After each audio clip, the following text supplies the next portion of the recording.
What's up guys? Another week, another hotel room. This time we are nowhere near as exciting as last week in Austin for the running event. No, I'm just in New York for a corporate holiday party, flying back home very early tomorrow morning. But on the program tonight is a review of the Nike Vomero 17. So I thought this would be the perfect time to do this Vomero review because this is a shoe designed to be a workhorse daily trainer that can handle a variety of paces and a variety of types of runs. So when I travel, I like to take 1 to 2 shoes with me. This was a 24-hour trip, and a shoe like the Vomero, if you own it, should be the one that you pull for this exact type of occasion. So in this video, I'm gonna let you know my thoughts on the shoe so far, how it's performed out there on the run, how the fit is, how the comfort is, and I'll end with telling you who it's best for.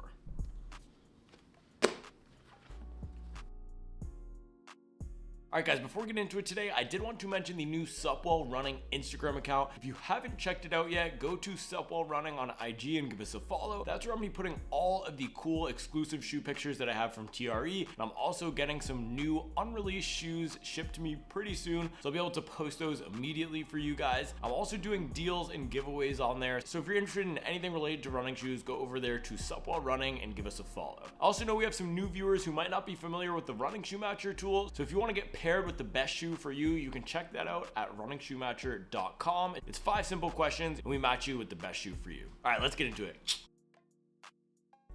So the Nike Vomero 17 is a workhorse daily trainer that sits one notch above the trusty old Pegasus in the Nike lineup. So as such, this is more expensive than the Pegasus, coming in at $160. It also has some more premium materials and advanced tech than we see in the Pegasus. So namely, it uses ZoomX foam in the midsole. There is a dual foam construction, 2 different types of foam, and we do see a more built up structured upper to withstand a little bit more than the Pegasus can. This is on the heavier side due to the focus on durability and reliability, so it comes in at 10.1 ounces for that US men's size 9. It has 39 millimeters of foam in the heel and 29 in the forefoot for that classic Nike 10 millimeter drop. Now this version of the Vomero, the 17, is a big departure from what they were doing on the shoe before. It's a complete overhaul from the ground up, and it's Nike's attempt to push back into the conversation for solid training shoes. They've been getting their lunch eaten recently in the past few years with brands like Asics, Saucony, and New Balance really grabbing the recreational runner market by the neck and squeezing Nike out. This represents a big step forward for the brand in terms of the material used, in terms of the ride that it's trying to offer, and in terms of some few key differences from the other Nike training shoes in that lineup.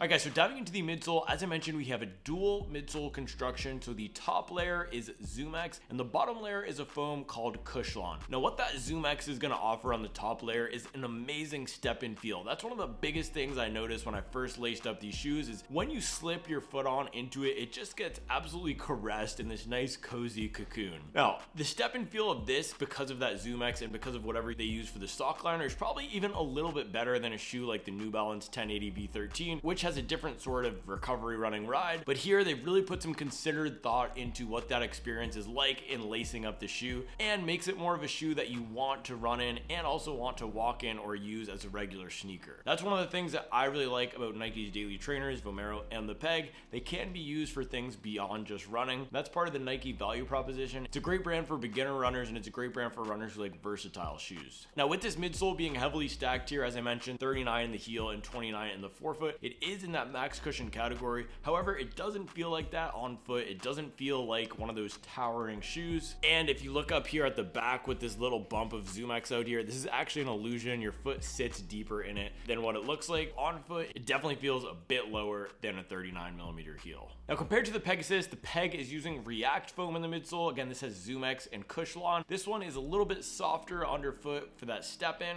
and overall has more premium, luxurious feeling versus the Peg, which feels a little bit more standard, like a run-of-the-mill running shoe.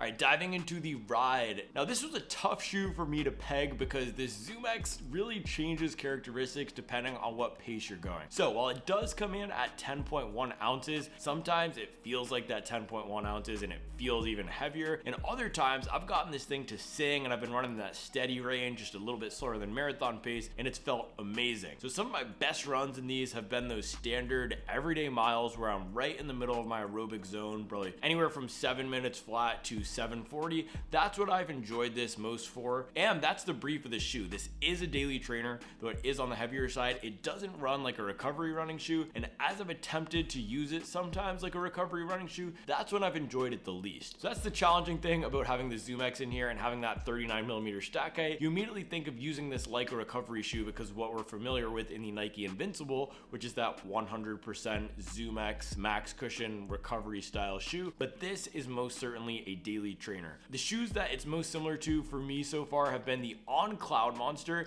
and it's almost like an evil twin of the Hoka Mach 5. And the reason why it's like the Mach 5 is because that's a shoe that you can use at any pace. It has a nice soft pop to it, and those are things that I found in here too. It's good for the slower end of everyday running, not necessarily recovery running, and I wouldn't use the Mach 5 for recovery runs either. And it can also go down into that steady marathon pace range. Now the evil brother part comes in because it is a lot heavier, feels a lot more robust. It feels like a more built up shoe than something like the Mach 5, especially because of this outsole. But the combination of that ZoomX and Cushlon really pop and really have a nice easy running feeling. Now it's not a heavily rockered shoe like the Mach 5 or the Cloudmonster, but the ZoomX does give it some of those modernized characteristics that you're looking for in a shoe that costs $160. So compared to the Pegasus, this doesn't have a lot of pop or bounce underfoot. This is a shoe that really relies on you as the runner and your mechanics to turn it over and to get some pace going. The Vomero, on the other hand, will give you some nice balance. It has really solid cushioning feeling in the heel, and then as you roll through your stride, the ZoomX in the forefoot does give you a nice little pop off and a little bit of spring action off the toe. My absolute best run in this was a 13-mile run a few Saturdays ago when I was going about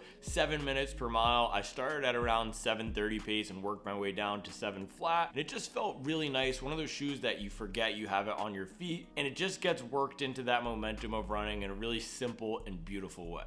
Now I would say the one downside of how built up and structured the shoe feels is the outsole. While I love having this thick outsole coverage for durability, it does make the ride a little bit dampened and a little bit heavy at certain paces. So that's just the trade-off, right? You're gonna get a lot of durability, you're gonna get a lot of traction and grip. First or second run I did in this, it was raining out and it performed great, but it is gonna detract just a little bit from that fun running experience. Again, if you compare it to a shoe like the Hoka Mach 5, a lot of the additional weight you're gonna get in here versus the Mach 5 is gonna be coming from that outsole. Now in terms of stability, it also has a wider heel area in the back, especially if we're comparing it to a shoe like the Pegasus, which will give you a little bit more of a stable platform for landing.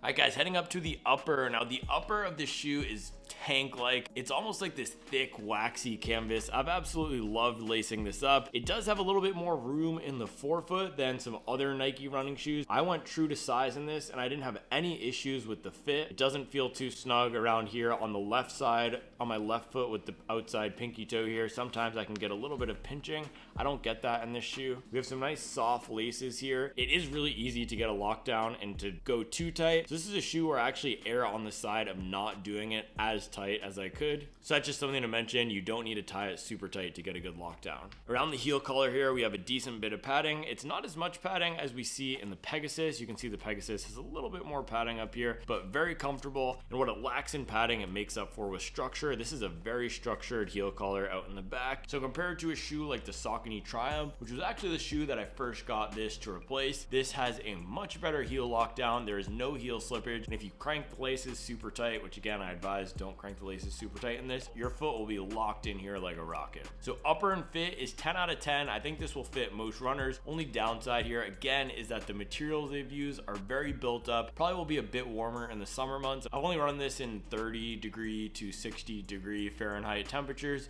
so I don't have a good idea of how it will be in the summer, but my guess it's going to be a little bit hot, and it's also going to add a little bit of a weight penalty versus some other daily trainers. Alright guys, headed down to the outsole. This is one of the highlights of the shoe for me. This thing is going to be a super durable shoe. As you can see, there's an extremely thick covering of this rubber here. I also like the tan rubber they chose on this green colorway, and it's great for traction. As I mentioned, I used this in the rain and it performed beautifully, and it also is thick enough where you could take it on some light trails. So this is a shoe that's going to last for 400, 500, 600 miles plus. The ZoomX is probably going to lose a little bit of that pop around 300, 350 miles, but Cushlon, because it's a little bit firmer, should last for more than that and still hold some of those cushion impact absorption properties. And with how thick this outsole is, you're going to get a lot of life out of this shoe. I've also taken this on some light trail paths out in North Charlotte. I went on one of the greenways, I think it was Mallard Creek Greenway, and there was some rocks and leaves. This performed great out there as well with how thick this rubber outsole is, and with these nubs, they're almost like trail lugs. They'd probably be, I don't know, just 2mm trail lugs versus those standard 5, but it's an absolutely perfect shoe for any of that mild cross terrain where you might be running on gravel, rocks, roots, and a little bit of mud. Now, it's not a true trail shoe, but if you need to tackle some off-road terrain, great pick for that. Again, the one downside of having this built-up outsole is the weight penalty coming in above 10 ounces for men. Other than that, this outsole is one of the best that I've seen in the road game. The only ones that I can think of off the top of my head that rival it are the Saucony Triumph and then some of those Brooks shoes, but I haven't run in a ton of the Brooks daily trainers outside of the Hyperion Max. In terms of who this shoe is best for, this is going to be a solid daily trainer for a neutral runner who wants something a little bit more fun to run in than the standard Nike Pegasus or Saucony ride. This is a great option for everyday miles where you want to go out there, take it easy, not a recovery running day where you need something super soft, because this is not a super soft shoe. It does have a little bit of firm, responsive bounce to it, but for that base of miles that build up the bulk of your program, whether you're a high school cross country runner or training for a marathon, I think this would be an excellent shoe if you need something that you could turn to day after day after day, because this foam is pretty resilient. It bounces back day after day. I don't love running in the same shoes all the time. I usually like to give my shoes a rest, but for times where I have used this shoe more than once a day, it's responded pretty well, which tells me it is a type of daily trainer that you could use for all of your runs for a few weeks and it'll perform fairly consistently. Now, this is definitely not a race shoe, but if you are a beginner runner and you're looking for a shoe that can handle everything, if you're training for your first half marathon, for example, or a 5K, you're not going to be blasting pace, but you're looking for something that can keep you going through that race in comfort, Vomero would also be an excellent option for that, and it's going to have a much better ride than something like the Nike Pegasus. I'm really pleased with everything Nike has done in this update. I definitely recommend this as a nice solid daily trainer for everyone out there. I think it's very competitive on the market. At that $160 price point, it goes up against shoes like the Saucony Triumph, the On Cloudmonster, which is a bit more expensive. I think this is a little bit easier to run in than both of those shoes, and you will get tons more miles out of it because of the outsole and the durability of the materials that they've picked with this overall construction. All right, guys, so there you have it. Those are my thoughts on the Nike Vomero 17. As always, thanks for watching, thanks for liking and subscribing, and I'll see you tomorrow with another video.